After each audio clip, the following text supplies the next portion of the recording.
United States, warnings of historic blizzards as a fierce winter storm brings heavy snowfall hitting the East Coast. Well, in the US, a fierce winter storm bringing heavy snowfall is sweeping across the East Coast, with forecasters warning of historic blizzards, hurricane-force winds, power outages and travel chaos. This is the scene in New Jersey, which is among 5 states to have declared emergencies. More than 5,000 flights have been cancelled. Meanwhile, in New York's Times Square, tourists are braving conditions to take a few pictures in the snow. Well, Kathy Hochul is the governor of New York, and she gave this update a short time ago.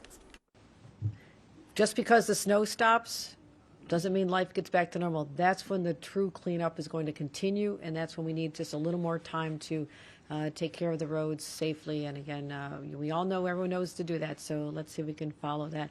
And again, our wind chills, as I mentioned, this is what is the dangerousness we're talking about. We're expecting temperatures in the single digits tonight into tomorrow morning, and this is when frostbite kicks in. Look at how serious that can be. So we are trying to remind everybody, take this very seriously.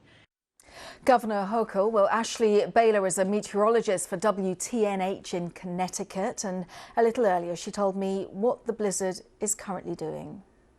We are still dealing with this storm. We have been tracking some bands of very heavy snow for several hours, especially in eastern sections of our state. And since we're talking about that fine snow, it piles up very easily. But then when you factor in these heavy snow bands with winds that are blowing between 50 to 80 kilometers per hour, it causes blowing and drifting snow, so that contributes to poor visibility, poor conditions on the road. So we've seen the roads that are absolutely snow covered. It is a tough task for our cleanup crews, for our plows to actually keep up with the storm, because this has been going on since about 9 o'clock last night. So this is almost a solid 24-hour storm for us. It's very difficult to keep up with Mother Nature in these conditions.